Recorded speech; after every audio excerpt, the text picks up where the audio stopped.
I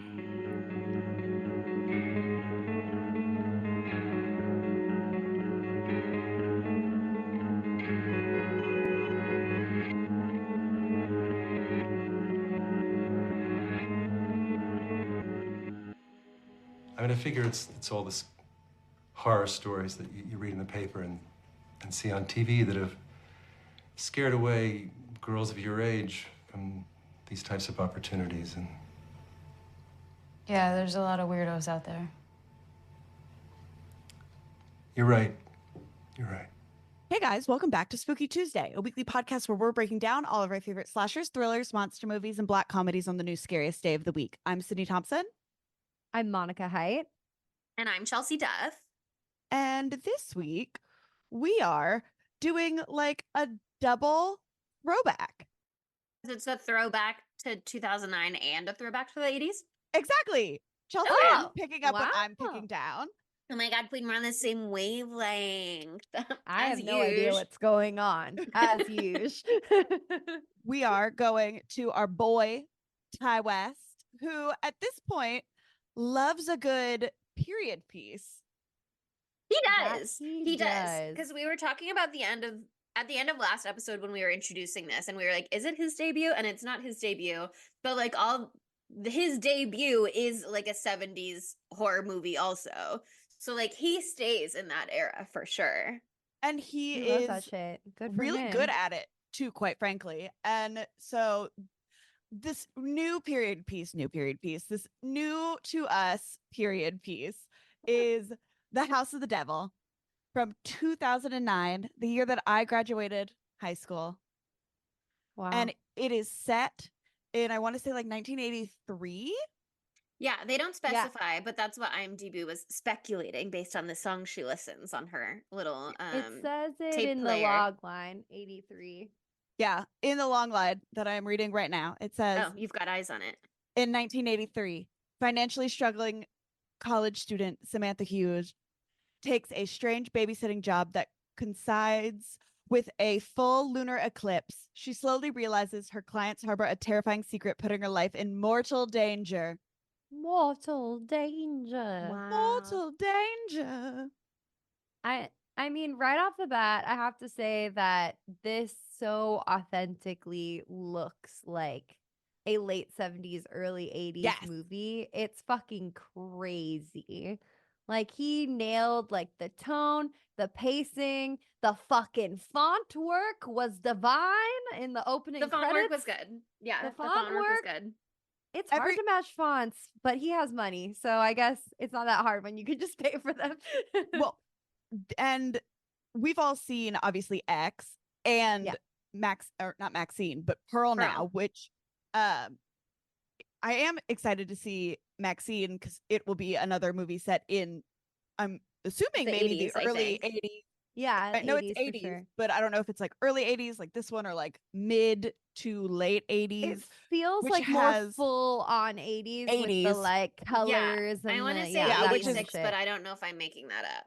Well, things that I've learned about weird with decades Okay. is so like the end of the 88 is 70s. basically the 90s, but 72 is basically the 60s. Yeah, like so decades go instead of like 70 to 79, it's like 75 5 to like 84. Like, and that is like a stylistic decade.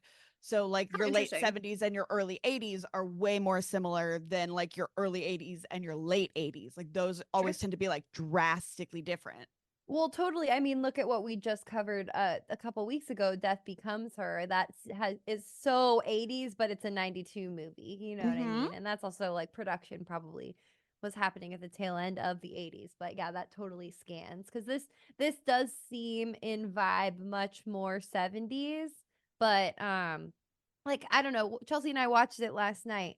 But just even this actress that they have, Jocelyn Donahue, who plays our lead character, Samantha, Sam, she just like looks the part. She looks the era. She really does. Like she looks has a lot 80s like face. she does have 80s face. She looked a lot to me like the lead girl in Suspiria as well. Just she some does. There's a some of lot her of- small fine features looked similar to me. Delicate brunette. Yeah. This Yeah. is something that I am truly going to be fascinated with in the future, especially with like movies, is like people nowadays look like they know what an iPhone is. You know what I mean? Like, iPhone face. Yeah. but like they all have like teeth that all look the same. They've all gotten like plastic surgery. So it's going to be like very interesting what period pieces are like moving That's something forward. Monica and I talked about last night, actually, Yeah. is like, No. even in this movie, I was like, everyone's teeth are very white and straight. But she was saying how in another period piece, she was watching something and an actress visibly to her had lip fillers. And so it was like, okay, that takes you out. Yeah. Yeah. Yeah, that's what I was gonna say. So in Daisy Jones and the Six, I really enjoyed that show. I had a really fun time with it. There's one character who's such an incredible actress. She really is. Her performance is beautiful, but Camila Morone, she has very pillowy lips. And it's everybody else fucking nailed it. Maybe the flash forwards, their wigs were bad. Sorry. But like in the actual like 70s part, like they looked perfect. She looked perfect, but I was like, your mouth. And weirdly, your mouth is in all the shots when you're an actor. So I can't get away from it at any time. And it did take me out of the realism there for sure. But there was nothing that really did that for me, except for just something away about the way that the spooky old man looked to me. Felt wrong. But other than that, everything was bang on. No, Tom Noonan, I was like, is he actually old? Is he wearing age makeup? He looked like someone too to me that I know. And so I don't know. It took me out of it. But other than that, I mean, spot on. And also just really quickly, shout out to Samantha's jeans in this entire movie. A revelation. Something I'm inspired by and hope to acquire at some point in my life. Listen, vintage denim, just they don't do it like that anymore, you know? It's different. It hits different. It really does. But yeah, so Sydney, you'd seen this before. Did you see it when it came out? Yeah, I saw it like way back in the day. Damn. Back in my olden age, you know? Oh, stop. Did you see it in Yeah, theaters? I don't think so, because it only like it was only like in select theaters. It had like a very limited theatrical run. Didn't Sure. look like it did too hot in theaters. Yeah, from because what I saw. like they only like I think maybe like 200 theaters or something like that played it for like a weekend or two. Like It was a mad limited release because I mean this was still like really early in Ty West's career. No, it's not his debut like we thought maybe it was, but it's still pretty early days. His debut movie was The Roost, and that was in 2005. Then he did Trigger Man, and I guess they came out on this in the same year. But what he had done after that was Cabin Fever 2 Spring Fever. And I read this interesting article because he originally was with the production house that did this movie, and they're called Glass Eye Pix, and that's who did Trigger Man, I think, and The Rook. But after those movies did well, I guess I haven't seen them. But they at least put him on the map. He got picked for like a studio movie, which was Cabin Fever 2. And he had a fucking terrible time doing Cabin Fever 2 because he wanted to make it like a Ty Westy kind of movie, you know what I mean? Which isn't necessarily like big They studio. didn't hire him to make a Ty West movie. They hired him to make Cabin Fever too. Yeah. Exactly. So I don't know a lot about that, but like he was trying to make this like teen movie, whatever, and the studio started like pushing hard and really intervening, and it really did not sit well with him. So he went back to Glass Eye Pix to do this movie. So he would have the full reign to do what he wanted to do. And he got the bigger budget because he had had a studio look. So he got the budget to make this look as authentic as it did. Because you can't it's really hard to make something on this scale look authentic. It's really easy to make something look authentically 90s that's a found footage movie, but this isn't that. You know, you have to have special technology to make it look old, which is funny. Yeah, I mean, he filmed it on 16 millimeter film, which is what they used a lot of the time in the 80s. And so, like, even just doing that is a way to make it look super authentic. But when it's not what's like the common use in filmmaking of the actual moment, it's an additional logistical obstacle. Totally, totally. The different cameras that you need and all of that. It's much easier to do digital, I would imagine, at this point. But it just But looks so much better shot it does. on film. Like it's softer, know what I mean? Like it's just like Definitely. how, what did they say? Like they always are like, why do our grandparents always look so hot in all of their photos? And it was like, it's because they're all not, it's like a soft blur on everything because the film quality is not great. And now it's like 4XD, blah, blah, blah. Like we'll notice every crevice of everything. And I'm like, no, No, I That we look was need one to good thing I see was that blurred. saying. clearly. That was one thing I was saying to Monica too when we were watching, not to Sydney. Because I was like, it looks really good and it looks really 80s, but the definition is just a little too like it's a little too crisp in the details that you can see. But then I was like, maybe that was not like a feature of 80s filming. Maybe what I'm thinking of is how like 80s movies were transferred over to like whatever came before VHS and then Laserdisc and then VHS and then to DVD and then to Blu-ray Yeah. and then it was Right. uploaded And to a how they streaming were service. Like the digitally transfer of enhanced. mediums, yeah, is also like where you lose something sometimes too, or a new grain comes in or whatever it is. Yeah, totally. I don't know. I thought it was bang on. I mean, people mistook this for an 80s movie. They thought it was like a lost in time movie that was being released in 2009. Well, Like here's the thing. it If fooled people. if you told me that this was like a 1980s movie and I had no idea what it was, I would believe it. Like it nails every aesthetic perfectly. In To the point 2009, where I would have believed it because I didn't know what Greta Gerwig looked like back then. And I had right. never seen oh, what's the one I keep talking about? Not Knives Out. You're Next, which has that actor who's the son in it. If I would have never have seen him, so I wouldn't have recognized those people, and I would have been like, "Wow, look at this ancient piece of horror history. Look at this Beautiful, beautiful horror history that we're experiencing for the very first time right the very now. best time." Yeah, I mean, I think Dee Wallace is like a really big actress. That's who played the landlady, and she was like only on set for one day.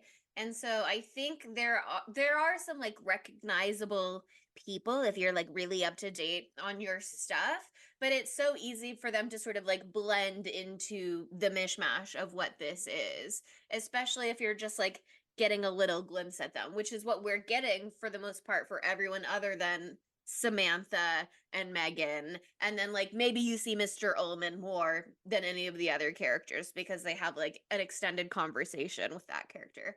But everybody else, unless you're like a very eagle-eyed viewer up to date on your IMDb, like she's been in a zillion things like Critters and Cujo and E.T. and The Howling, etc. But we've all seen things we But love to be like, back is in the that 80s, person? Yeah. so she looks different too. You know what I mean? Because she's Mhm. older. She's 30 years older or whatever. Oh, she played Buck's Interesting. mom on 911, and I didn't recognize her. So Wow. clearly she knows how to Wow. blend into a piece. That's so funny. Yeah, I mean, like, I think the premise for this is really fun too. You know, like the satanic panic. I just like always want to know more about that shit. It's so fucking funny to me. God, the 80s seems to be such an interesting time. I'm obsessed with the satanic panic like time period. So any movie, any like I've listened to 800 million podcasts. Like, Ooh, I need those Rex later. oh my God, there's so like literally people, they would put people in jail for things that they like didn't do because they just thought they were Satan cults. and stuff like that. And it's truly fascinating. And it goes into like a bigger like mass hysteria as like a large group because it clearly took over like so like a large population. Honestly, TBH, it's kind of like how we're all like the illegals right now are so like it's giving that same, you know, Well, mass panic of, you know, our borders The are in conspiracy crisis. thinking. Yeah. well, it coincided also with the rise of conservatism in the 80s as well, and the like the Conservatism, news media. Reaganism, like all of that, you know, because we've had our fun times in the 60s and the 70s, and now they're like, there's hell to pay. Literally, you're going to Literally. hell. Satan is here. Yeah, I read two really good articles. One was an interview with Ty West, so that's worth checking out to see what the auteur himself has to say. And another one from Split Tooth Media also just had like a section talking about satanic panic, and they talked about like the conjure. That article was written in 2021, so it was like also talking about what's going on recently with things. Mhm. And it was really interesting, and it was, you know, this movie I thought was really well done what it is, and I'll talk about that, I'm sure, at different points in this episode. It wasn't necessarily for me exactly, but it did a lot of that material better than other things that have covered similar ground. Like, obviously everybody knows that we're big Conjuring haters, but like The Conjuring 3 very explicitly was about like satanic panic and the devil and blah blah blah. And that article kind of talked about how movies like that sometimes don't hit the mark because there's this weird implication of being like, see, people really were out here summoning the devil, and so the satanic panic that existed in the culture and the media was justified, is like sort of an implication of that, of like, there was something to be scared of. Were people a little hysterical? Maybe, but you were right to be scared. And something like this, even though it has the satanic cult element of that, the way it handles like the actual devil worship or devil involvement is a little different. And so it's a more of a commentary on the culture and the cultural response rather than it is like, you should be scared of the devil.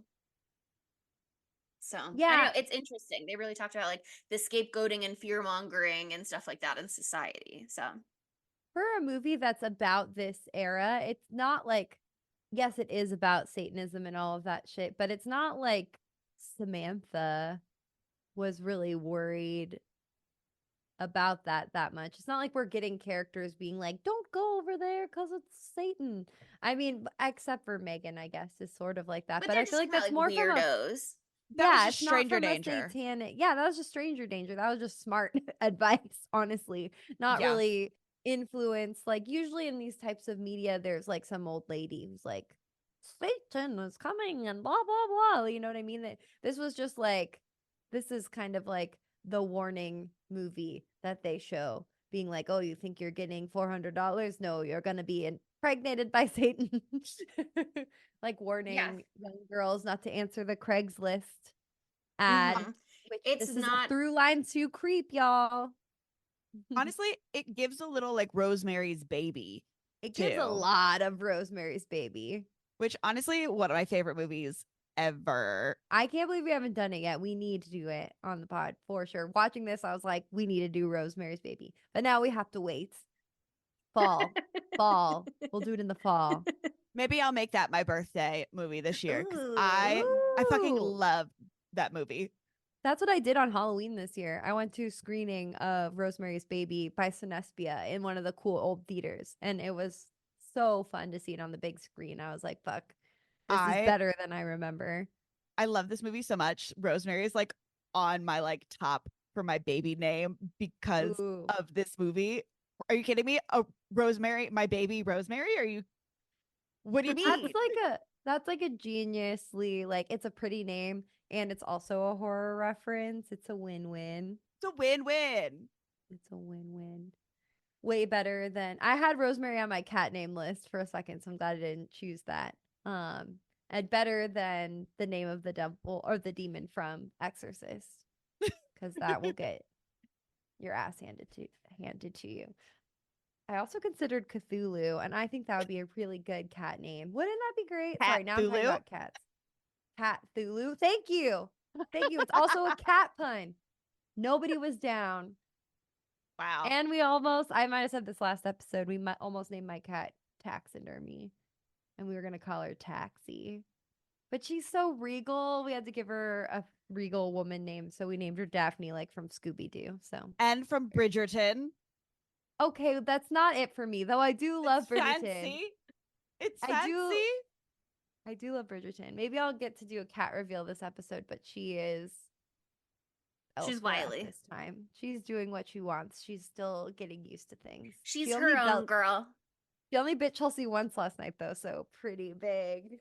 Oh my god, I cannot wait to get bit by her. Oh, she's gonna bite you a bunch, I bet. She would love to bite you. You're both Scorpios, so anyway, enough about my cat. I've never seen Greta Gerwig in anything before, and this is my first time seeing her act.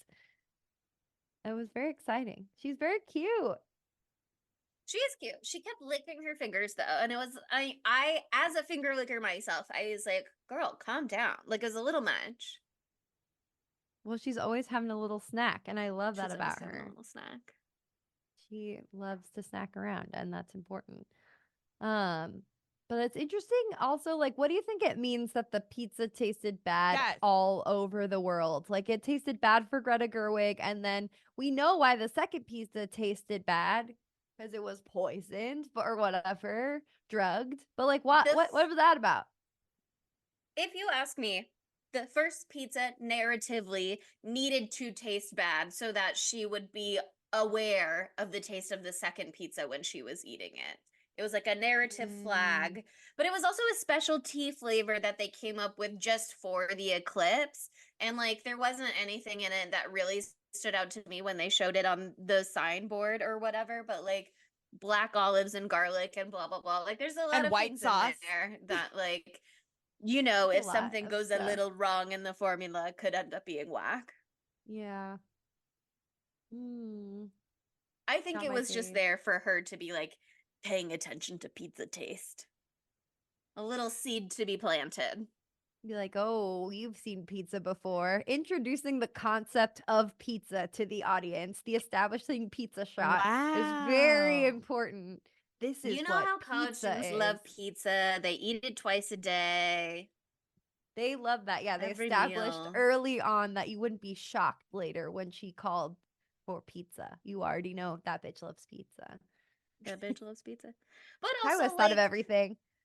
oh my god, he's a genius. But also, I mean, it is the 80s, and she's in an area that she's not familiar with. They were out in, what did they say? I looked up what this word meant. She was like, we're out in Jabib, which is like a regional slang for like bumfuck nowhere kind of thing. Yeah. And so like they're out in the middle of nowhere. They're not gonna know like familiar places necessarily. They're not gonna, it's not like you can go on your phone or on the computer and look things up. Like maybe she could have rifled through drawers and like looked for some sort of delivery menu. But I also feel like back in the day, like how much delivery was really available. Like pizza was the main delivery item, and then maybe you would get like takeout from other places, but pizza would come to you. Always. 30 Yeah, minutes I or mean- less. It's got to be hot or your money back or whatever, right? So Back when pizza was real pizza and had the little like table thing in the The little middle, the table. white, the white table. I that's love how she that. knew it was tampered with. There was no little white table. There was no little white table. Jail. I jail. did Jail. when in the beginning of the movie when she like sees the flyer and she calls and then gets the call back. This is not relevant for the movie itself, but she's like, "How'd you get this number?" I did Google when did Star 69 become a thing. And just for your reference, if you're curious, it became available in 1989 in some places, like namely Chicago, Illinois. And it only became used nationally in like the mid 90s, really. So it was not available to them at that time. He knew that number for that payphone. But if that was where he was putting up all of the flyers, like it makes sense that he would know the number for the payphone. Yeah, I guess.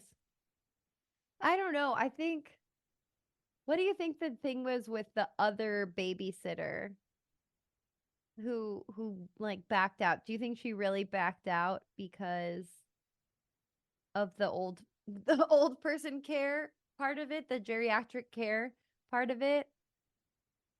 Why would they have told her in advance of her arrival And also too, when they like, didn't tell Sam?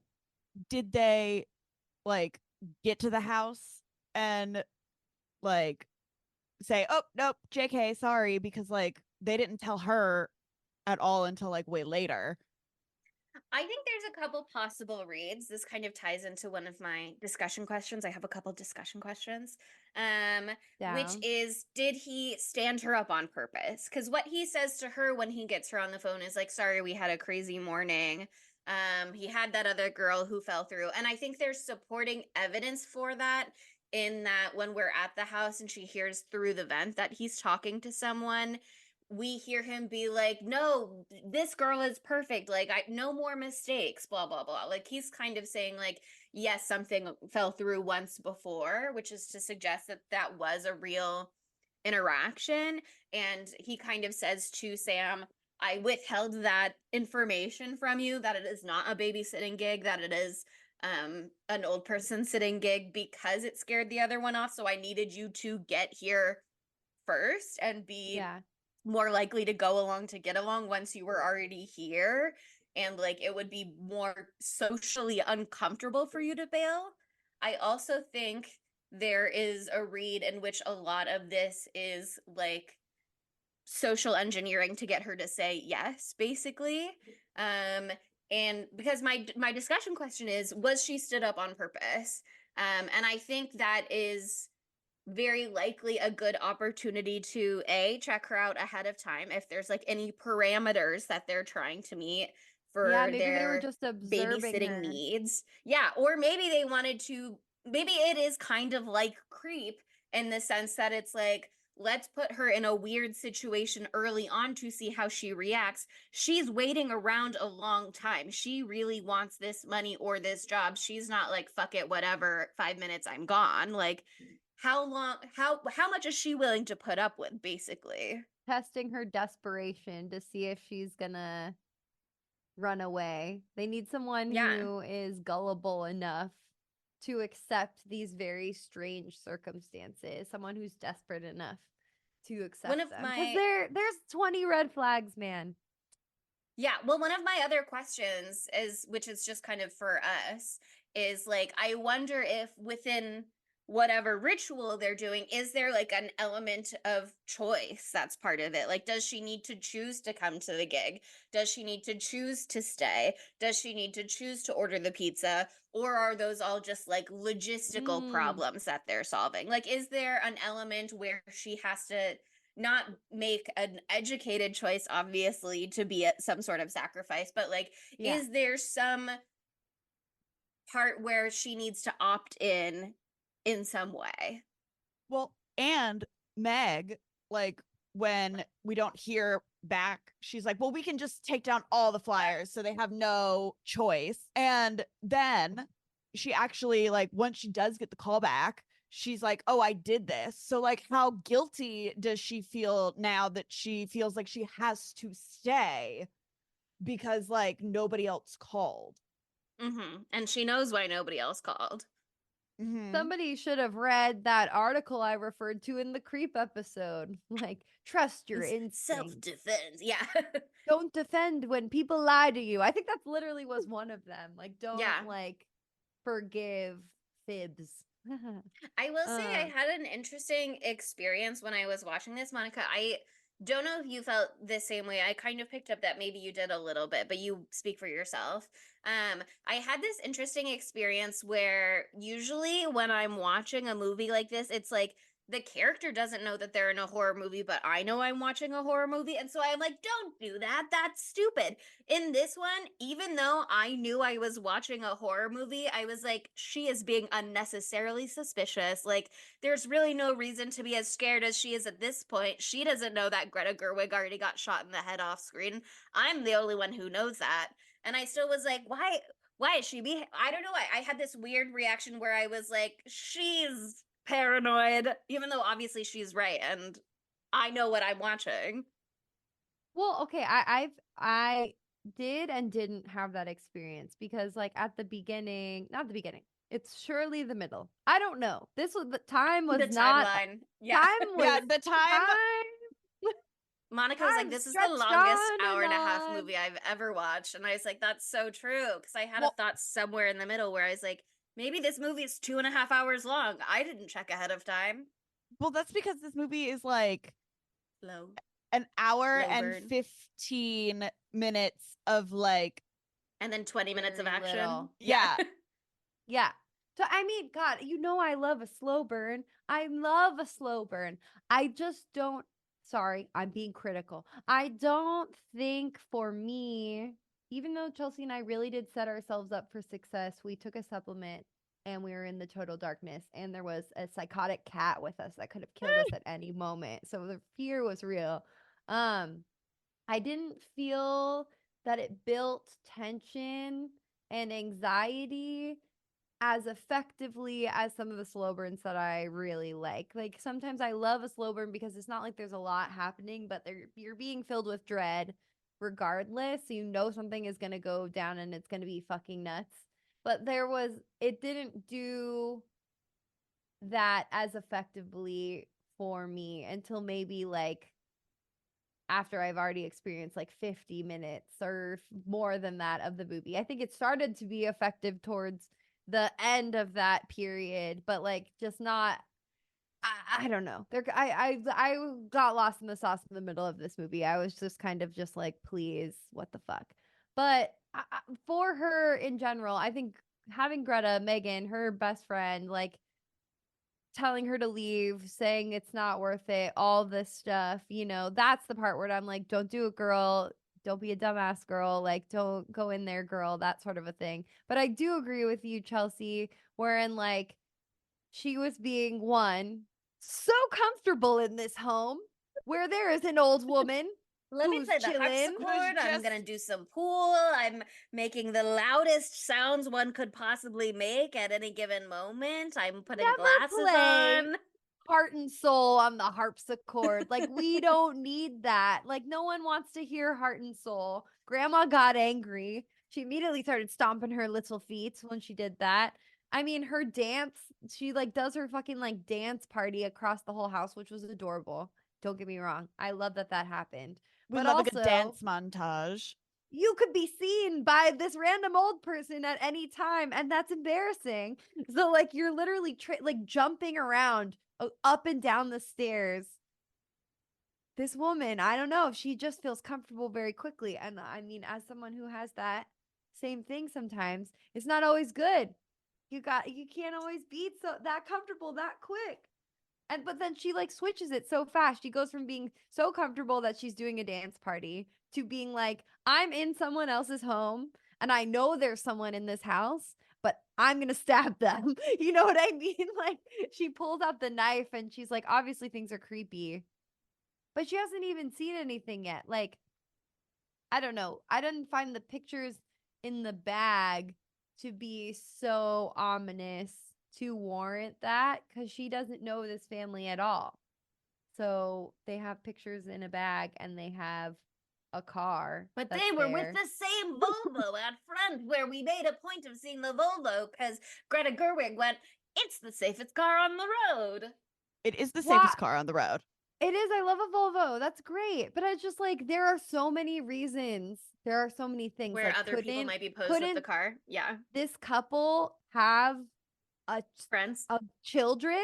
What do they not maybe have children that are adults that have a son and that's their grandkid and they're borrowing the car or something like that? Like, or they just took a picture. Like, there's so many reasons why that's it. She didn't even open up the door where their corpses were in there. If she had done that, then I'd understand it. I don't know. I just thought that was a little interesting. But it made it all the more 80s believable because sometimes weird shit like that would happen in these 80s movies. Yeah, I mean, in the interview with Ty West, he really talks about creating tension in this movie, and he says, quote, I think it's subjective because some people might agree with you and some people might say this is the most boring movie ever. But he is really interested in the like kind of the idea that death can come at these really mundane moments sometimes.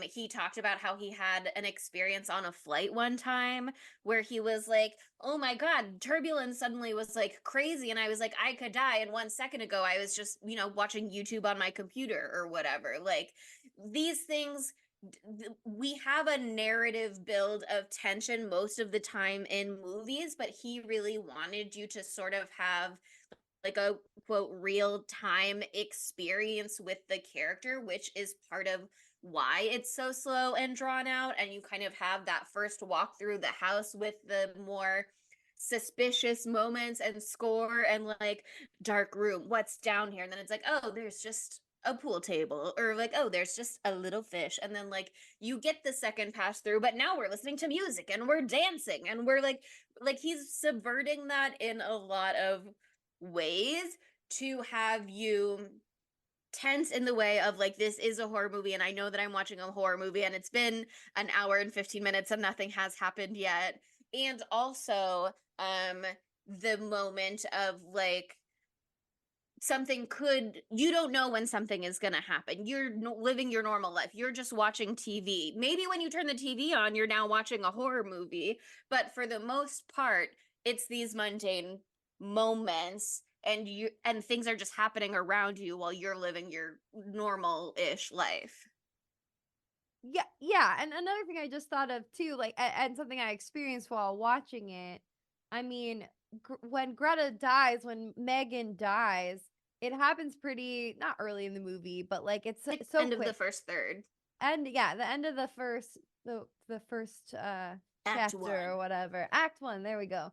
And then like it goes right back to being completely mundane because that happens like immediately after our girl Sam is left alone. Megan immediately dies, which like right after I say this, let's zone in on that moment because it was a fun death. But like it happens so quickly and then you don't really think about it that much again. So you forget maybe that like, oh yeah, no, for sure it's gonna be really bad because she's just like traipsing around the house for so fucking long. You're like, okay, she's not that nervous. Like we know it's a horror movie, but like maybe, she's got a knife too early. Maybe she is overreacting. But then you're like, oh no, like her best friend's already dead. No matter what, she doesn't have a ride home. No matter what, she's stuck there all night long. No matter what, like there's already a tragedy that's taken place. So I guess that was an interesting way to do it. Didn't work on me as well as it maybe could have, but I think it worked for the story that he's trying to tell and the way that he's trying to tell that story. It's just not necessarily the sort of movie that I'm most compatible with. Totally. Yeah, I was confused for me why I wasn't having as good of a time that I thought I was going to have because I fucking love slow burn shit. But I don't know. It just something didn't click for me. I still think it's like a real work of art what he did here for sure. But it just didn't. I did watch and didn't think sink this in. is such a Sydney movie. This It's is because- absolutely a Sydney movie. And here's the thing.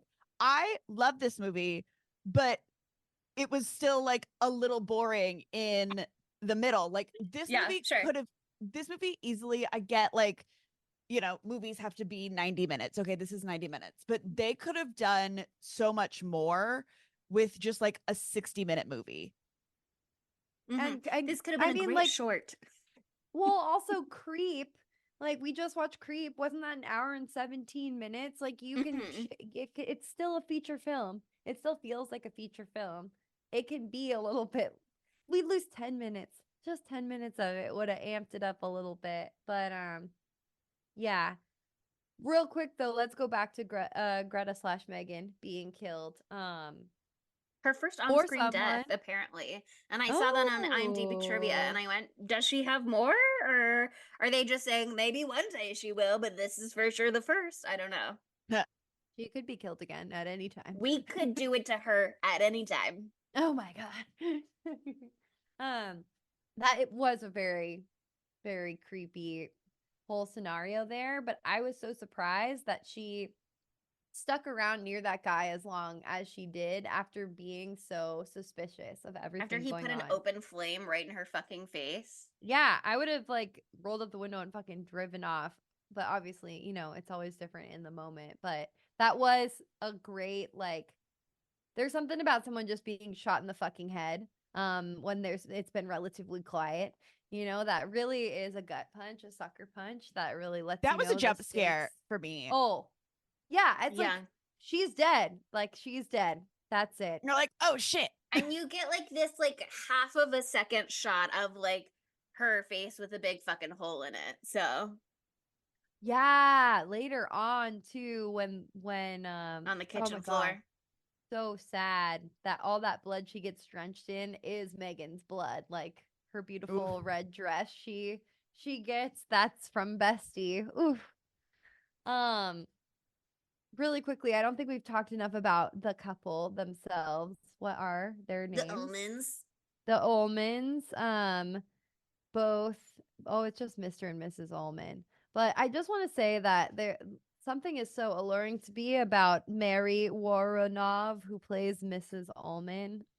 Um, she is such like well, I mean, Mr. Ullman is a beard for sure, and she is just horny for the devil and Samantha.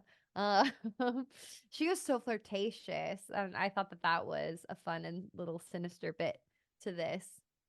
She's really like That leaning thingy. in on Samantha in that conversation on the couch. Yeah, it really confused me about what kind of movie this was going to be a little bit because I thought not to I don't want to say any more details about why I thought this necessarily because it'll be a spoiler for the movie I'm about to compare it to, but I thought for a second maybe we were doing like a skeleton key kind of thing. And I don't think that's what this was by the end of the movie because I think it was more of a Rosemary's Baby kind of thing, but who We can need to do say Skeleton really? Key. Oh my God, that movie. Whew. What a movie. Anyway, Yeah. yeah, no, I feel you. I loved them. I wish we could have had more of them. I think that that was a very sinister and spooky moment. And like the logistical like inconsistencies, like when Mr. Ullman went upstairs and was talking to someone, but then Mrs. Ullman came up from the basement and like I don't know, some of that was a little flimsy for me when she was She like, said my I'm furs are down suspicious. there, but then the furs were upstairs. There's How suspicious. She has furs in many places. That doesn't seem right. Like, you know, but I think it seems like, yeah, she's grasping at straws a little bit. Like these things like don't necessarily mean that the whole house is killers. God damn it. The balloons. This is not the time for the balloons. But she obviously is picking up on the energy of what's going on in the house, you know. If Satan is in the Vibes are house, whack. you can feel it. I'm pretty sure. I'm All not that some hair like in the bathtub, something's the going hair on. in the bathtub. I would be like sitting outside. Like, I don't know if I would want to stay in the house. She doesn't want to be outside. She ran away when the pizza guy was at the door. She said, I'm scared of what's in here. I'm scareder of what's out there. I well, would she rather should be scared outside. of Victor because he's a bad boy. Victor is such a Victor's- bad guy name. Like, Oh, I had a really big crush on a guy named Victor, so I don't agree. He was Spanish though, so I think Different. that's why. Victor. Spanish Victor is sexy, but American Victor is not as sexy, unfortunately. Sorry, AJ Bowen. I do like him though. That actor, he's a fun one. He's a fun one, and I think him and Ty West are homies because they've worked together quite a bit. Yeah. Okay, One now that I brought up, inconsistent. oh, sorry, go ahead.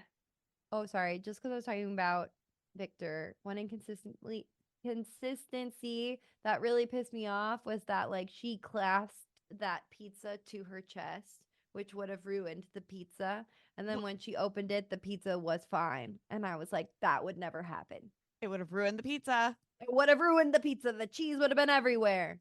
There It's was a no pizza table. that's been tampered with. Maybe there was something that made it sticky on the bottom. I don't know. And I that's mean, why I she was just like, think, this pizza is gross, it's sticky. yeah. I don't know. I worked a short film for the very first time, and I was talking to all these people, and they're like, "Oh, working in movies ruins them for you," and because you notice things that you never would have noticed before, and it takes you out of it. And it immediately already has. This is my first movie that I've watched since I finished that gig, and I was like, "There's wardrobe inconsistency. Like the pizza doesn't make sense logistically. Blah blah blah. Like all these fucking She's like details." drenched entirely red at that one point, and then like next moment there's like lots of white spots. Yeah. Yeah, like the blood is super inconsistent, which like really bothered me because I thought it looked so cool that like her dress had changed colors completely. I thought that was like a really fun choice. And then it wasn't a choice anymore. I was like, damn it. That's That probably happens. because you go. I was gonna say that just happens with me listening to other people's podcasts. I'll be like, why didn't you edit that out? That's clearly something that's very editable out. Why am I hearing like your dog bark in the background? Why? Unnecessary. could have gotten that out. Unnecessary. Unnecessary. Don't pretend like I haven't heard my own hiccups on this podcast. Yeah, but I think they're cute, so I kept them in. That other person just loves their dog so much. They just love them. But I mean, that said, I mean, some of that, and I don't want to explain away everything with the period piece-ness of this, but I think some of that gives more authenticity to like the low budget 80s movie that this is trying to look like. It's actually thematic and it was on purpose and it's a reference. I honestly It's a think clear it reference. works. It fucking works. It works. It totally works for, I don't know, for this type of like, not I mean, this isn't a slasher, but you know what I mean. This genre of film from that era, you know, they were working with what they got, especially horror films in general. A lot of them are low budget, thus B movies, thus December, if you recall. We love a good B movie. Yeah, I mean, while we're talking about films that it was in conversation with, though, I will throw out some of my other comparisons, especially yeah. when I was writing. Of course, Sydney likes this. I was like, this is The Boy plus Suspiria plus The Love Witch. Like, that's what it is. It's 3 classic Sydney movies smashed together. The Boy really came out when the scary witch lady was there. And I was like, that's Brahms with his mask on. That's Lady Brahms. That's Lady Brahms right there. We brought you out here to be a babysitter, but don't ask questions about the baby you'll be sitting because it's a little freak. Oh yeah, We that love was little definitely freak The Boy. babies. Wait, do you mean the devil at the end? You think that was a lady? I think she was a woman of some sort. Yeah. Oh. Okay. I mean, Yeah, the devil I thought works it was in a lady. mysterious ways. I thought it was a dude who impregnated her. Oh, ew. No, I thought it was a lady for sure, and she was just doing like witchcraft to let the devil in. And yeah, like that's she why was they the needed to leader do of the cult. Yeah, they needed to do the previous human sacrifice to summon the devil. But they needed her to be the vessel for the devil's baby. Or I don't know. Of course. Okay. The beginning of the movie with like the title card, not the title card, but with like the intro where it says during the 1980s, over 70% of American adults believed in the existence of abusive satanic cults. That part I thought was setting up for a different kind of movie than the ending that we got exactly with this one. So that'll bring me to one of my discussion questions potentially. but it had that stat, and then it also had the another 30% rationalized the lack of evidence due to government cover-ups. The following is based on true unexplained events. And by the way, he said in the interview, the true unexplained events are basically like people were scared of satanic cults. That's what is true and unexplained about the yeah. 80s. You So it's a little can- Which tongue in is cheek true. in that way. Yeah, he's like, But I'm not also, talking any of about real those- satanic sacrifices. I'm talking about satanic panic. Yeah. Well, so it's also an you can say interesting- based on true events, and it can be the most tangential thing ever. There is no Oh, people law make about that shit how up related. all the Oh time. yeah. Yeah. So he There's could say it's that, not and a it could be regulated like part of the industry. it's based on the true event where I thought about this plot and I wrote it. That's like that. There was There you another go. movie that is I have always maintained, unfortunately, one of the worst scary movies I've ever seen, where it says in the beginning like based on true events, and then the true event that the auteur was talking about was just like bullying is scary. And it's like, okay, Oh, Queen, I like know I which guess movie you you're can, talking You're about. like, I guess sure. you can extrapolate from there, but you kind of misled me a little bit. But the intro on this movie kind of made me think that it was going to be more about like, especially once we got to the actually scary part of the movie, that it was going to be less about an actual satanic ritual of some kind and more about people who want to harness the power of the devil and are willing to murder just to see if it works and just to see if it's real and magic is real and etc etc. And so there is clearly, not clearly, I guess, there is some element to it where they said on the news report at the end, like, the moon has never moved out of the eclipse at this speed before. Astronomers can't explain it. Nobody knows exactly why it happened. So, like, clearly something was going on that was out of the norm. I think he's like baking in that ambiguity on purpose, because that's part of like, do you need proof to believe? Is the lack of proof evidence of conspiracy and cover-ups? But like, what do you think about the ambiguity or lack of ambiguity in this movie? Like, how did that feel for you? About like what happens in the end. Oh, the end kind of pissed me off. The end, yeah. My other discussion questions is like, was she a virgin? Like, they don't really get into that, or whether that is like a necessary part of this ritual, but they are very clear that her roommate fucks, and they're very clear that like Greta Gerwig has a guy named Mark who she could be hanging out with tonight, whoever that is. So like there's room for a read in which she's a virgin, and that's part of why they pick her, maybe.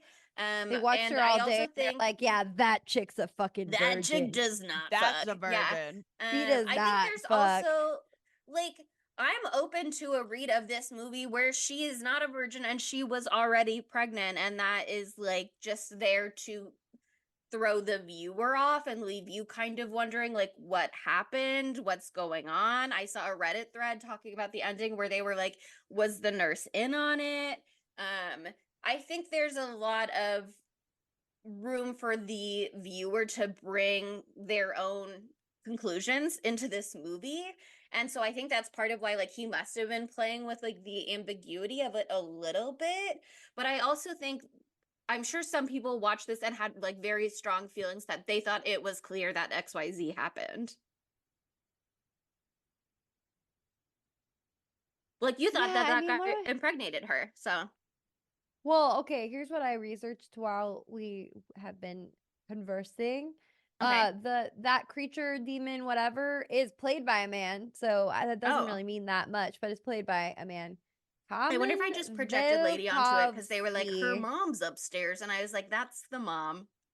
I was also, seeing That's her lady. mom. Yeah. I could be I was totally like, that's wrong. I could mommy. be totally wrong. But I don't know. I was just, because it was an impregnation thing, because she's impregnated. That's what it is at the end. We're clear on that, right? Yes, She's pregnant at the end. but we don't That's know. clear. Was she's she impregnated by the impregnated in devil. this ritual? Or was she already pregnant? Yes, Was she she's already impregnated pregnant? in the ritual.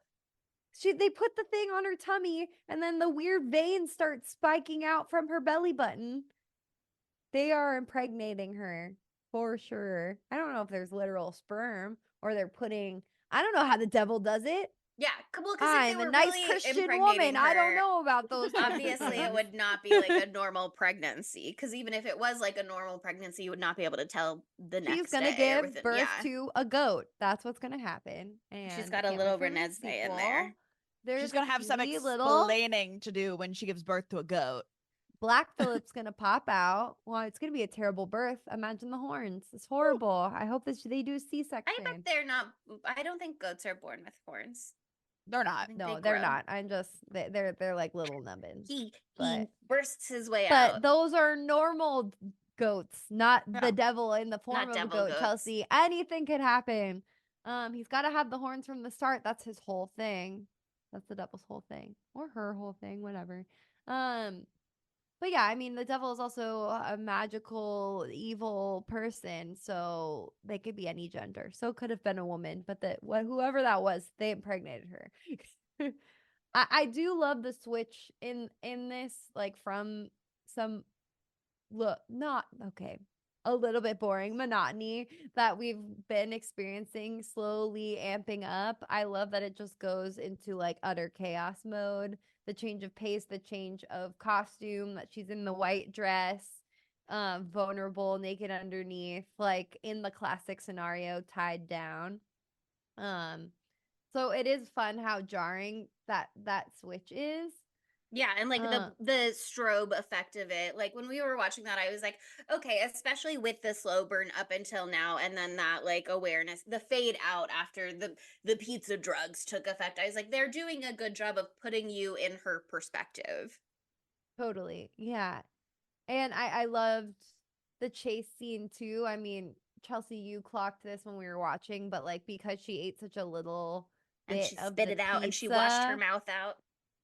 yeah, we're like, okay, she's definitely gonna have some fight in her here. She's gonna be less vulnerable than they're expecting, at least. And after her being so clumsy, like knocking that shit over and being such a dumbass, low key, like bomping all over the house, she's rather adept at wielding a knife. Like that slice where she just gets him straight in the throat right away. That's impressive. That's impressive. Very impressive work. And I do love also that Mr. Ullman gets stabbed in the tummins with that super cool goat blood cup. That was a cool cup. That was a sick cup. It's like the upside down skull and the blood dripped through like the teeth or whatever. Sick.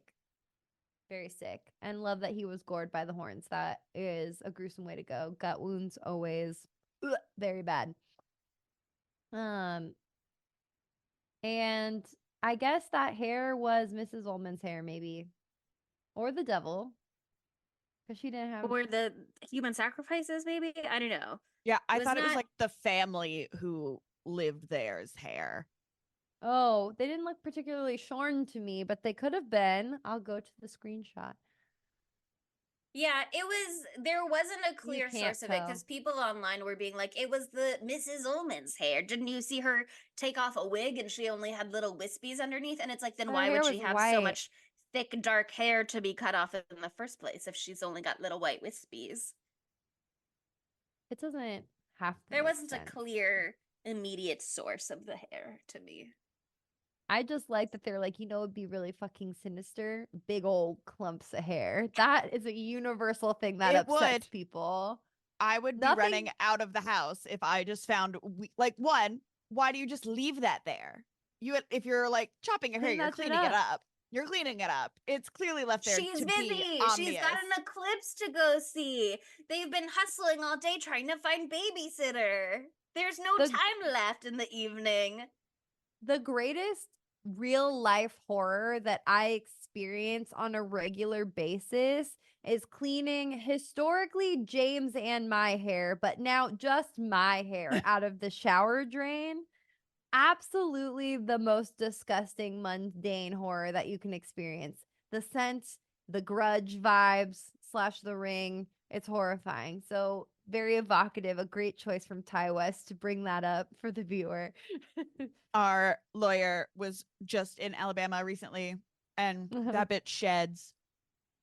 That bitch sheds so much. The amount of hair that I had to get out of my bathroom. She apologized. She was like, "I am so sorry." I'm like, "You should be." That bitch That's how I sheds. feel The way it about goes.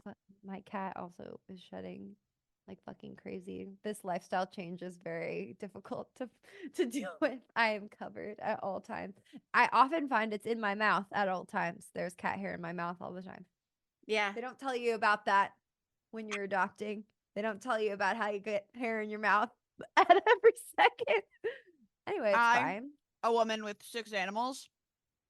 You like don't notice it anymore. Yeah. I'm looking forward to that Like period. a little hair in your food. Whatever. Whatever. Whatever. Here's the thing that pissed me off the most, and I guess it was supposed to be the ultimate fake out because they did some great establishing earlier on in the movie where if you get shot in the head, you die. You know about that thing where usually when you get shot in the head, you fucking die. Not Uh-huh. always. But I know, That's but what like she's saying, baby. yeah, not always. But they're like, oh, she shot. Guess what, Samantha? She shot herself in the head. You as a viewer are like, well, she's dead. Psych, bitch. She's fucking fine. She's not fine. She's not definitely She's not gonna fine. be fine. But She's gonna be apparently okay enough to have this baby. they both are gonna be fine. Ugh. Disgusting. That did piss me Yeah. off a little bit because she shot herself like right in the fucking temple. How could she have missed? You I mean, don't. there like That, are freak fucking accidents. Like it does happen it's usually in when real you shoot life. yourself in the mouth. Sorry, My that- question is, I feel like there's an implication that she died because it affected the ritual because the shadow over the moon ended Was very faster than fast. scientists can explain. Like they don't, to me that implies whatever she did worked to stop the ritual, but then they're like, you're both gonna be fine. So like now what is the truth? Ooh, I have an idea. I have an idea. Ow. I poked myself in the head with my knife that I've been playing with. That was a bad I'm decision. watching you play with this knife. I am having too much fun. Now that I found it for the Death Becomes Her episode, I like just have it out with me at all times. Anyway, it's fine. Here's my idea. This is my idea that I had. Monica has an idea. Maybe this could be totally wrong, but maybe if she had killed herself before the eclipse ended, then it would have ended the thing. But maybe it wasn't like the devil maybe it wasn't that the ritual made the eclipse stop early, but because the eclipse stopped early, it stopped her from dying because the ritual had already taken place and was complete. So maybe like the eclipse ended before she shot herself in the head. I don't know. It's a reach. It's definitely a reach. Wait, But like, outline again your proposed series my of theory events. is this. My theory Okay. is this. Is that because for me, I'm like, how the fuck did she survive? How did she survive that? Because like usually Mhm. when you don't die from that, it's like a different placement of the gun. Like this was like right to her fucking Sure. temple, you know? Maybe she only got the So language center. yeah, I guess. But like the issue for me is this. So the eclipse ended early. We know that. The eclipse ended Yes. early and no one knows why. But maybe like the ritual had to last throughout the entire eclipse for it to be done and to be non-reversible. So maybe she tried to kill herself, but maybe the eclipse had finished before she tried to kill herself, and so whatever it was like locked in and preserved her, like the evil that had been impregnated within her like kept her from dying. I don't know, it's a reach, it's a huge reach, but that's the idea that I had, and that's all I can say about it. I don't know how to explain it any better than that. It's not right, but I it's an think idea. for sure what happened is that shooting herself meant that the ritual failed and then the moon went out of the shadow real fast because they were like, psych bitch, And I think, you know, the ritual partially worked and that she was impregnated, but now it's just gonna be a normal baby. That's what I think is for sure happening. Okay, It's actually cool. now it's the Messiah. It was like an Uno reverse. Uno reverse, it's Jesus now. Guess what, Second bitch? Not only coming. is Satan's baby not coming, but my little Messiah's gonna fuck you guys up. Wow, I love that. We can just say whatever we want and have it be our theory. I love that. I think that baby that she's having is evil Santa from Santa's sleigh.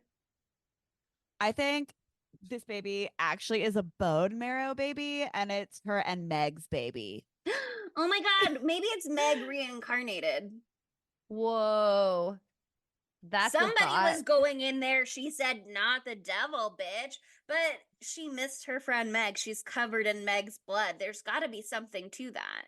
They tried to where's pour my that Maggie blood all poo? over her. She said, guess what? You got blood on me. I got more blood than that from Meg. So actually now this baby is my best friend, Meg. See, We should have a segment which is where we come up with a theory that's wrong and makes no sense. This is right. This is demonstrably right. Instead of, we can't win them all, okay? We've had some really good theories in the past. But it And is, here's I don't how really know what it it's means. right. Here's how I know it's right. 'Cause you Because the name feel- of the couple, the Omens, they are named as, per IMDb trivia at least, an homage/reference to The Shining, where Mr. Omen is the hotel manager who hires Jack Nicholson's character and relates the unsavory background about the hotel to him, which is similar to Mr. Omen in House of the Devil, who hires Samantha, lures her out to the remote location, and only then relates the true nature of the babysitting job. So he's actually not responsible for the crazy batshit things that go on in the house. He is just the messenger, like he says in the graveyard. So that's how you know that it's not devil baby. It was something that happened within Samantha on her own. It's her best friend, Meg. You're so right. That's See? true. So I knew try that and that was counter that, true. Ty West. I'll be honest, I don't know what you even just said. It got lost. But it was I very believe convincing. you. You're convinced. I'm Yeah. convinced. I'm convinced. How about this? Before we go to our segments, I have one more thing to say, and it is about not this movie, but it's about this movie, but it's also about Ty West's next movie. Okay. Did you all know that the set was like haunted? That was pretty Yeah. cool. Yeah. I saw that. It wasn't the set. It was the hotel they were staying That in they during stayed at. filming. Yeah, they experienced hauntings They throughout all had the really filming vivid experience. dreams. for this movie? Yeah, for this movie. No, so they were filming this movie and they were staying in an inn, and what the events that occurred in the inn inspired him to write the movie The Innkeepers, and then they went back to that same inn and filmed it there. Yeah. I did know that the house that they shot this movie in was like infested with ladybugs, Yeah. and you can like Ooh. randomly see the ladybugs like I'll throughout have the to movie. take a really close fun. look, see if we can find any for social. But I I also have love one that. more thing before we go to Okay. segments. She's the house of the devil. Ooh. Her body is the house Oh, for the devil. I was so confused. I was like, the house is a girl. Okay. The house, No. the house That's uses she/her pronouns. Please be respectful. I'm sorry. I should have known. No, yeah, she is the house of the devil. You're so right. That's cool. I like that. That's a theory I can get behind. Okay, it's time for Stick 'em on toes. it's her movie. I gotta let her have it. How could this movie be gayer? I don't know why Meg and Samantha weren't trying to live together. I know. Because it's very obvious. Samantha keeps fucking people. Samantha keeps fucking men, or not Samantha. Meg keeps fucking men, and she's fucking gross. Like you see all the shots, and it's like half. Oh yeah, and it's she's a stuff germaphobe. She can't live with a finger everywhere. licker. Yeah. Also. Yeah, And that's like, true. Meg says her family's really rich, so maybe they won't have the same budgetary constraints, and Meg likes to live a life of luxury. She doesn't want to come down to Sam's budget. And it seems like she's trying to take the next step with that boyfriend. So But Mark, also, if Sam and Megan would just date, that would solve all of their problems, and she wouldn't have had to do this because Sam could have, or Meg could have just paid for more of the rent. yeah, Problem Sam was solved. proud. She didn't want Meg to call her dad. But if they were look where we are fucking, then now. obviously the dynamic would be different. Different. It'd be like, Agreed. of course I'm gonna let my girlfriend pay for me. She treats me right. Love my girl. No, I would have loved that. That would have been really cute. I do think that Meg was a really good friend in this Yeah. movie, and she would have been an even better lover. Yeah, and I liked that she tried to stick around. I don't know, maybe she was just having a cigarette and blowing off steam before she was gonna go home, because she told Samantha she'd go home and like be available by phone. But I liked that she was like, I'm not running away just yet. I'm gonna give it a minute first. Yeah, no, I felt like she was gonna like wait it out until they left and then come back and be like, "Hey, girl, I'm not leaving Hey, you girl. alone." But too late. Her head got exploded. Yeah. Sad. Mrs. Ullman, big gay vibes. I already said that, but she's giving older lesbian who shows you the ropes, and I was into it. She's I hot. really thought she was talking about her beauty because it was gonna be some sort of body swap thing, but alas. Well, I thought at first it was that her mom was gonna do the body swapping, and that she was jealous because she wasn't old enough yet. It wasn't her time yet to come into youth and beauty, etc. Sort of Get Out style, Oh, I get it. but then that also wasn't what the movie was. So I was like, well, now I don't know. Maybe it was just gay and that was it. I was gonna say the lady that she rents the apartment The from, landlady. big lesbian vibes. Oh yeah, she's like, yes, I'll give you the house for free. I've got a good vibe from you. I She really like was- you, actually. You want to move in Yeah. right now? She said you remind me of my daughter, but that's only because it was the 80s and she couldn't reveal that actually she's in like a Holland Taylor, Sarah Paulson situation. And what she really means to say is you remind me of my sexy young girlfriend. My and so lover. I want you to have a nice life. I agree. So many lesbians in this. That's great. Crazy, This is crazy just how all like- the girls are lesbians. This is That's actually so a weird. lesbian movie. The House of the Lesbian. lesbian. The House of the Lesbians. Oh, also, I don't know, something about saying lesbians reminded me that this movie also reminds me of Black Christmas. It definitely has that vibe. Like all of the walking around on the college campus stuff reminded And me. like in the house when it's like I'm going up the steps and then I'm going down the steps, I'm down in the basement, I'm up in the attic. Something Totally. about like pulling the pull string on that light and it like going out and all the lights going out at the same moment as the eclipse, like that And felt honest, related somehow. like Jocelyn looks like she could be one of those actors in that movie. Like she really Yeah. does have 80s face or 70s face, whatever you want to call it. And like us seeing the family in with the pentagram and stuff like that in the other room and her not knowing it feels kind of like seeing Claire, I think it is, in the window to the attic, but the character's not knowing that she's right up there. Oh yeah. God, I want to rewatch that. I should have watched it this Christmas. I love that movie. So good. Any more gay thoughts? So many gay thoughts. Moving on to Matthew Lillard, our man, our myth, our legend. Where would he go? Where does he go in here? He's He one should've of been the in there. guys coming out of the student affairs center that steps over Samantha and continues on their way. If this was an 80s movie, he's the sexy boyfriend. Yeah, that he's the winks one at that's her just while like- in bed. Uh-huh. He could have But been he- Victor. Yeah, he would have been a great Victor. He would have been a great Victor. And, age him up a little bit. He could have been Mr. Ullman too. Slap those mutton chops on him. To put a little FX makeup on him. And whoa, he's that weird devil person. Just gorgeous. He could really do that. We haven't seen him in a lot of intense FX makeup in his career thus far. So what time is better than 2009 to do that? Retcon. Exactly. Exactly. Wait, you forgot to say the trivia that we learned watching the credits about some of the extra special casting in this movie. I don't Do you remember who voiced the 911 operator? Lena fucking Dunham. She was Yeah. the 911 operator. Isn't that That's so weird. funny? Isn't that so fucking funny?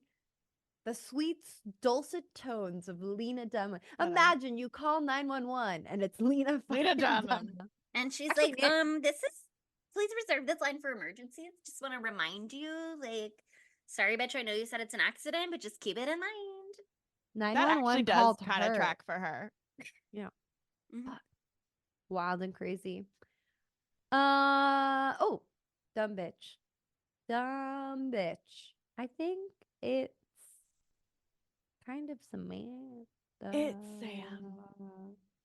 It's Sam. Yeah, I mean, because she is kind of being a dumb bitch by virtue of, you know, Being I guess desperate it's for not money. a sleeping, well, that, but it's not like she's babysitting a sleeping baby, so I guess there's no real need for her to be quiet, but she's a dumb bitch alone for just how comfortable she makes herself in this house, and then she's also a dumb bitch a little bit for taking this clearly kind of weird job in the first place. Although, like, again, they set up She's in circumstances so that you desperate understand why straits. she's like, I'd need it and it would be such an easy thing. And even though she says it's too good to be true, and then Meg goes, do you hear yourself? You're right. It's too good to be true. Like, she's a smart bitch in that she spit out the pizza.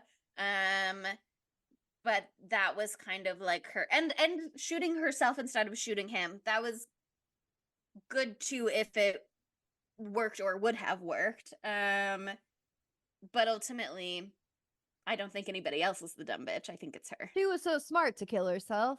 This is what you just said, but it's okay. I mean, well, but if she was ushering in an era of demonic she's control that would selfless. wreak havoc on the community She's around her, like, selfless. She sometimes, was. yeah, sometimes you have She's to think of the bigger picture. Selfless. She's selfless. We love that about her, but she's still the dumb bitch at the end of the day. Sorry, A little Sam. nomination though for Mrs. Ullman because she did just like openly expose her back to the enemy so she could moon at the moon. But Yeah, they were not I love her. particularly smart bitches. They weren't very good at what they were doing. They're too very obviously weird. They You would have gotta gotten her if she'd get eaten more of the experiences. pizza, though. But they were obvious about the pizza too. They were like, He and there's a little mentioned it note for like the 15 pizza. Oh, and times. by the way, the pizza. Oh, I said that already. One more time, third time. The To the pizza. Just want to make sure you heard about the pizza. Yeah, there's pizza by the way, and it's I know you college pretty kids fucking love good. pizza. Here's $20 specifically for the pizza. And by the way, when we undress you to put in your little ceremonial gown, I'm taking my cash back. Wow. Greedy. Okay, dumb bitch. Greedy. Very greedy. Okay, that's dumb bitch. That brings us to our knives out of fives. What do the great people of the earth think about this film? On IMDb, this movie has a 6.3 out of 10. And on Rotten Tomatoes, this movie has 85% fresh from critics and 63% fresh from audiences. So overall, positive, not necessarily overwhelmingly so, but Yeah. fresh Yeah. 6.3. So, you know. Cool. I do not want to go first. I'm gonna give this a 4 out of 5.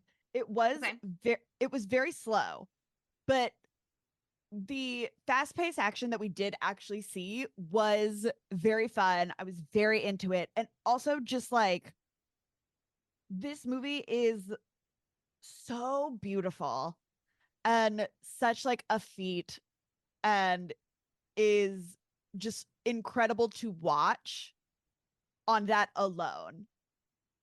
Yeah. And also, I'm assuming this is like another PG-13 movie, right? Or The is gore this? was kind No, of it's gory at R. parts.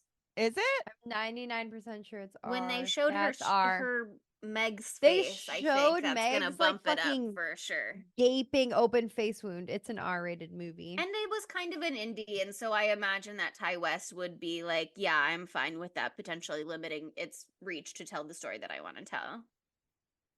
He doesn't way. have like the studio pressure to be like, well, we need you to get it down to PG-13 so that we can get it on more screens or whatever. Fair. I had a really great time watching this movie. Good. That's 4 out of great. 5. Do you want me to go next? Yeah. I'm Okay. still deciding. I will say for my score, this is reflective not of the movie itself, but of my experience with the movie. Because I kind of think that if Ty West listened to this episode and then had a chance to edit the film or go back in time and retroactively change things, I don't think that he would necessarily. I think he would be like, this is exactly the movie that I wanted to make, maybe barring the inconsistencies with like the blood on the costume, although perhaps he would be like, no, you guys are right, it's a clear reference. It is an authenticity. It was purposeful, it was a reference. But I think he set out to make exactly the movie that he wanted to, and I think he achieved that, and I think he told the story in exactly the way that he wanted to, and I think what he wanted that to do was successful. Again, for me, it's just not necessarily my favorite For kind you. of movie. Yeah. It was a little slow for me. Again, I think it's not that I would change it. It's just that, like, would I watch it again? Probably not. I think it is really good at what it was doing, but it wasn't necessarily, I wasn't like having fun the whole time, which is what I really always want to be having. And I wasn't like as scared as I would want to be either. So for me, I'm gonna give it a 3 knives out of 5s. Again, that's reflective of like Chelsea watching this movie, not like the movie itself. Okay, fair. Yeah, I mean, I feel you. I think, like, the more I think about it, when I think about rating it, I like it a little bit more than I did like experiencing it, because I will make a comparison to Grindhouse, where like they were so committed to making the movies that they were trying to make in this specific theme, in this specific time and place, recreating that world, that they nailed it, but that doesn't mean that they made like an amazing movie on, like, when you're like thinking like Oscar standards or something like that, you know what I mean? Like, but like Planet Terror is a fucking ridiculous cheesy thing. It's so cheesy, whatever. But that's exactly what they were trying to do. Like Death Proof, I don't know. Death Proof was amazing. I don't know. That one grew on me a lot. So that's the end of my analogy. But like that's similar to what is happening here. The House of the Devil, he tried to make a movie that you would look at and think, this is a lost tape from 1979, 1980, whatever. 1983, I guess specifically. And he fucking nailed that. He knocked it out of the park. And the things that I didn't like about it, I think make it even all the more authentic. You know, I think that there are a lot, like, they paced movies differently back then too, not in an intention to make it a slow burn in the same way as now. But sometimes there's often times where I watch older movies and the pacing is slower than what I would want it to be, you It know? reflects And the so culture, which is different than it, today's culture. exactly. That's how movies were back then. And some weren't. Some are fast-paced horror shows, you know what I mean? But this really does encapsulate what he was going for. And for that, it's an incredible fucking feat of cinema, honestly. Like, I'm so impressed when people pay this much attention to detail. Like, it was spectacular. And I choose to believe that the blood thing was a choice because that honestly scans. That really scans for like a lower budget movie that this kind of gives off, you know, because I mean, there's nothing about it that would make this seem like it's a high budget movie from that era. Also, there's no special effects. There's the prosthetic makeup. That's about it. Everything else is just they're in a house, and then there's a strobe light, and that probably costs a lot of money. So you know, pretty crazy. And the fake blood. But yeah, so yeah, I had high expectations, unfortunately. I think that's what shot me down here is I was like, this is gonna be a bangerang because I love Ty West and I love when he does period pieces. But alas, it didn't entertain me in the exact way that I wanted it to. So I'm gonna give this one like a 3.85. Wow, we're getting granular again. I don't think I'll watch it again, but maybe I will because I think I in maybe a theater I'll experience, it could be different, maybe when you're like fully immersed. You know what I mean? totally maybe I'll put it on my projector screen this summer. Like, you know, and that I would be a fun thing for background like that too, or for zoning in to count ladybugs, you know, either way. But I'm this is an amazing feat. He did an incredible job. And it makes me love watching this does make me love Ty West even more, even if I didn't have the time I thought I would. So that's great. But now the House of the Devil is over. And Something time to make special. things tends to make things about me as they should be. No, I'm kidding. But next week is my birthday episode, and so I get to pick the movie, and I've been teasing it all year. If you've been looking behind me and watching on YouTube, it's being given away right now. We're doing a movie that I watched for the very first time when I was prepping for our episode with Raiders of the Lost podcast when we did our 70s and 80s draft. I watched 26 movies in 6 days, and this was the movie that stood out to me the most by far. It's from 1981, so we can do a comparison of real 80s Ooh. to pseudo 80s. How fun! Ooh. But we are doing Possession. And I'm really excited to watch this again with more mental space where I'm not cramming it around like with 40 other movies around it or whatever. And I'm also really excited to see what y'all think about this. I had never heard of this movie before, and then once I've seen it, I see that it is referenced it everywhere. Like it's been memed a whole bunch this year. Like they use a clip of it in like the intro, some of the intros for Alamo Draft House. Like I didn't realize that I was experiencing bits of this movie as much as I was. And yeah, it's it's truly something else. So I'm stoked. I'm excited to watch, and because I tried to watch it once and was like, I have no idea what is going on, and like turned it off. Yeah, And I was like, okay, so it's weird. you gotta prepare, be prepared. It's I'm weird. curious. It- I'm curious. It's weird. So not only is it my birthday, which is the most exciting time of the year, but we also have a really exciting and big announcement for next week's episode. So make sure you tune in, do your homework, watch Possession. And now it's time for our poll question.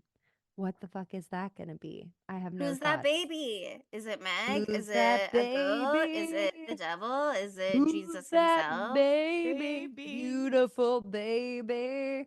And in the write-in question will be say how you think Monica or Chelsea's theory is right and why. Beautiful. I know everyone thinks that we're right, so it's all good. Okay, cool. Well, you know what? It's almost my birthday. Don't you want to say something nice about me in a 5-star review? You should. That would be a great present for me. But also you could say something nice about Chelsea and Sydney too. That wouldn't offend me, just to be clear. Worth Yeah, we like nice considering. things. As long as it's a 5-star review. That's the most important part. And why not follow us on social media? We're at spooky_Tuesday on pretty much everything, specifically YouTube. You could see our beautiful faces. My God, we're so good looking. You should do it. You should subscribe. And we're also on Tumblr and Facebook at Spooky Tuesday Pod. And I have to say, thank you for listening. See you next Tuesday. Bye, spookies.